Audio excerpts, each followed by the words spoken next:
We just wrapped up a jam-packed third day of the Phala Phala burglary trial, where a number of things happened, but the most contentious one is that the state prosecutor Nkenteni Munyai declared two of his own witnesses as hostile. Now, this is because Nkenteni Munyai accuses them of deviating from the original police statement. He says there are contradictions between the original police statements that the witnesses made and the oral testimonies that they gave today in court at the Mudimole Regional Court in Limpopo. Just to backtrack a little bit, Emanuela David, along with siblings Froliana and Dilinasho Joseph, are accused of breaking and entering into President Cyril Ramaphosa's farm in February 2020. When they entered the farm, they allegedly stole $580,000 in cash that was hidden underneath the couch in the farm. Now today, as I said, was the third day of the trial, where the first witness was allegedly a man who drove the alleged robbers from Limpopo in Bilabila to a car dealership in Benoni. Now, this witness was interviewed by police in 2020. He told the police at the time that he was paid $30,000 in cash, which he then exchanged to around R500,000. However, when the witness gave testimony in court, he told the court that he was actually paid 7,000 rand. Now, there is obviously a discrepancy between the amount he told to police, which is $30,000, and the amount that he told to court, which is 7,000 rand.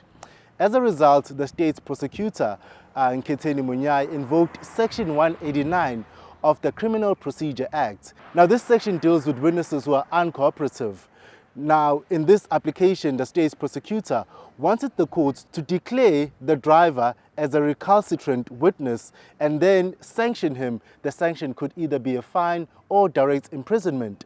However, the magistrate, Peter Mantate, said that while the witness, the driver in this case, while his testimony does contradict his statement that he gave to police, the magistrates didn't find that the driver was an uncooperative witness. So in that matter, Section 189 application of the prosecution failed.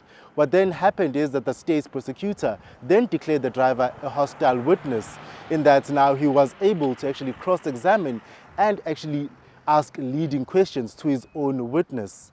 Now, in terms of the driver said that the statement that he made to police, he was intimidated, he was afraid, and he wasn't in the right frame of mind when he made that statement. In response, the prosecutor says that the state will bring witnesses who are going to come forward and, one, prove that the driver was actually paid $30,000 in cash, which he then exchanged from a car dealership owner in Benoni, and that, two, the driver actually denied that he had transported accused number one from Limpopo to Gauteng.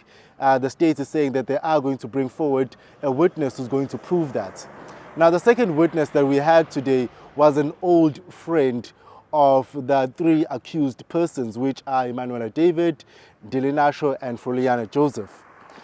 Now, this witness, before we got into the details of what he's actually testifying for, there was an interesting matter that at the start of his trial, the witness said he doesn't remember, or he doesn't know anything about the statement that he made also to police in February 2020. The witness told the court that he is illiterate, that he can't read, he can't write, and that when the police came to him to take a statement, they came to him with a prepared statement, which he then signed. Now, this has prompted the court or the state's prosecutor to make an application for a trial within a trial, and this trial within a trial will determine whether the statement that this old friend made to police in February 2020 can be used as evidence in this trial.